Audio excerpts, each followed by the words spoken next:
Pemirsa, kecanduan gadget atau gawai pada periode emas Yang perkembangan anak mengejutkan juga sekaligus warning bagi orang tua karena ada lebih dari 100 anak. Saya kasih waktu itu gadget rusak ya, yang nggak nyala waktu itu mas. Dalam hitungan menit. Dunia medis menyebut demam gadget ini dengan nomofobia atau nomobilfobia. Ya, sebenarnya memang gadget atau gawai itu membantu kita dalam beragam hal. Nomofobia adalah ketakutan berada di luar kontak ponsel dan dianggap sebagai fobia zaman modern.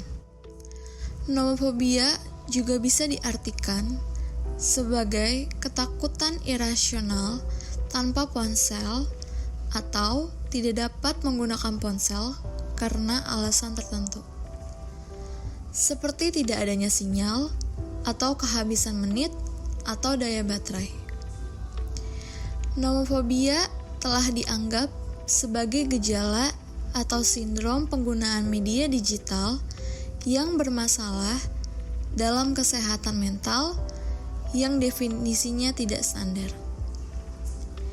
Di dunia, dari hasil perhitungan yang telah berhasil dilakukan, didapatkan kesimpulan bahwa durasi ideal yang baik untuk melakukan aktivitas online dalam satu hari adalah 257 menit atau sekitar 4 jam 17 menit.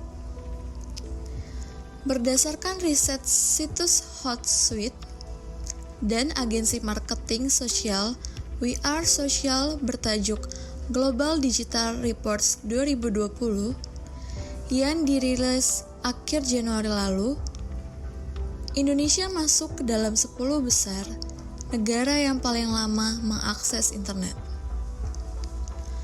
Data riset tersebut menunjukkan bahwa Indonesia menduduki posisi 8 dalam daftar negara paling lama menghabiskan waktunya berselancar internet.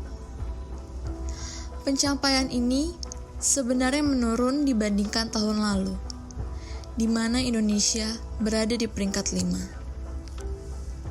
Sejak 2019, pengguna internet di Indonesia yang berusia 16 hingga 64 tahun memiliki waktu rata-rata selama 7 jam 59 menit per hari untuk berselancar di dunia maya. Angka tersebut melampaui rata-rata global yang hanya menghabiskan waktu 6 jam 43 menit di internet perharinya. Lalu, apakah di Indonesia bisa terbebas dari kasus nomofobia usia dini?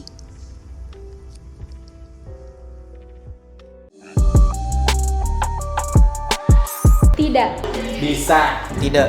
Tidak. 50% iya, 50% enggak. Karena manusia di zaman sekarang sudah berbeda kebutuhannya dengan manusia di zaman sebelumnya. Manusia di zaman sekarang dituntut untuk terus menggunakan gadget, sehingga nomofobia sulit untuk dihilangkan karena itu sudah menjadi kebutuhan sehari-hari mereka. Nomofobia bisa dikendalikan ketika si pelaku bisa mengontrol diri dan bisa memanage waktu. Memanage waktu yang saya maksud membataskan diri untuk menggunakan gadget dan mengontrol diri agar tidak tercanduan dengan gadget. Karena mindset orang Indonesia masih membutuhkan gadget. Karena sejak kecil saya diberikan gadget oleh orang tua saya, makanya saya tidak bisa mengendalikan diri saya sendiri. Tapi semenjak nilai saya turun, saya sadar bahwa gadget dapat memberikan dampak negatif bagi diri saya sendiri. Menurut saya, kenapa saya bilang iya? Karena setiap manusia itu bisa mengendalikan diri sendiri kan. Misalkan orang tua bisa mengendalikan anaknya. Misalkan anak orang tuanya itu nggak membiasakan diri anaknya itu megang gadget dari kecil kan. Harusnya bisa ngendaliin anaknya untuk bermain gadget, harusnya gitu. Itu alasan saya bilang iya. Terus kenapa saya bilang enggak? Karena gini, ketika orang tua udah membiasakan diri atau terbiasa memberikan anaknya gadget dari umur 1 tahun bahkan sampai umur entahlah kita sebutlah sampai umur 6 tahun gitu kan. Terus saat umur 6 tahun dia baru lihat nih, kok anak saya nakal banget ya. Nah, yang harus dikoreksi dari situ, karena gini, ketika anaknya melakukan sesuatu, berarti ada hal yang dia contoh dari hal yang dia lihat. Kalau misalkan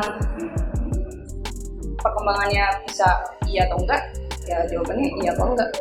Nah, balik lagi sama diri orang tua masing-masing, balik lagi sama diri kalian sendiri, itu semua kalian yang menggaliin. Jadi, menurut saya, kalian harus mengurangi gadget jika tidak ingin menjadi seperti saya. Cara pencegahannya yaitu mengontrol diri kalian masing-masing dan membataskan jam waktu memakai gadget. Menurut saya, salah satu cara untuk mengobati nomofobia adalah dengan menyibukkan diri dengan hal-hal yang positif, seperti quality time dengan keluarga dan pergi ke alam. Cintai dirimu. Cintai dirimu. Jangan main gadget. Tiap hari.